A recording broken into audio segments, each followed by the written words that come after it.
Hello mga ka-goers! Welcome back! Kamusta kayo guys? I-flex ko lang itong hot air balloon na malapit sa work ko. Timing na timing. Break ng lola nyo. Kaya ito guys, nagkaroon ng time i-video to the max. Alam nyo ba, pangarap ko itong sumakay dati.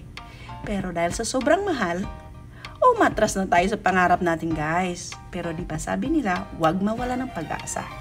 Kaya hanggang tingin na lang muna tayo for now, di ba?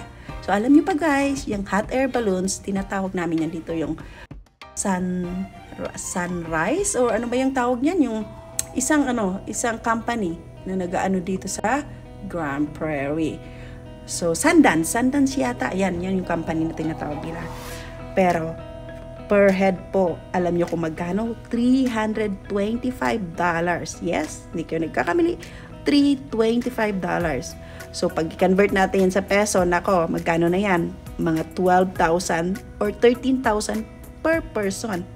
Isang tao lang ha? Ganun kamahal. Oh, wow! Pero, kung may pera ka, why not, diba? At lalo na pag mga surprise, maganda itong surprise. Now, diba? Worthy naman. So, $325. Ano ba yung included na yan sa $325 per person? So, pag sasakay ka ng hot air balloon, good for 1 hour lang yan siya na nasa ere ka. Kumbaga, tanaw mo yung buong Grand Prairie o buong countryside ng Grand Prairie. Yun lang. At saka, so for 1 hour lang, 1 oras ka lang nandoon. At pagkatapos yan, balik na kayo kung saan kayo nag-lunch. Kung saan kayo nag-lunch na site. After nyan, ang bonus lang dito is may palibreng champagne. Yung champagne. So, pagbaba nyo ng basket, libreng champagne agad. So, yun lang yung bonus dito. Pero, di ba na, it's still worthy kung gusto mo talaga. So, fun fact about this air balloon, guys. So, nasa minimum age lang dito na pwede makasakay is 8 years old.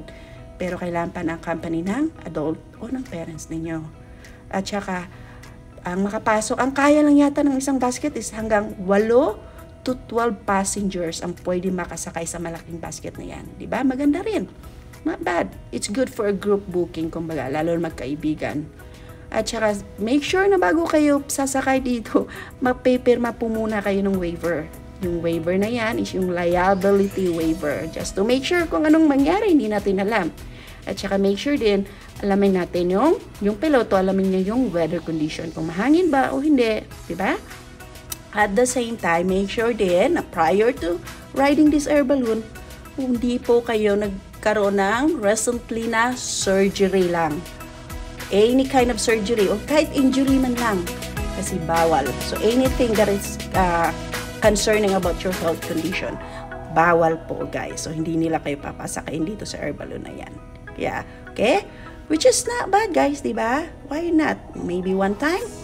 In a few months or years naman, pwede na tayong mag-ipon at pwede na natin itry itong hot air balloon na to. Okay? Well, thank you guys. Patapos na yung break ni Lola. Thanks for watching. Don't forget to subscribe. Till the next vlog.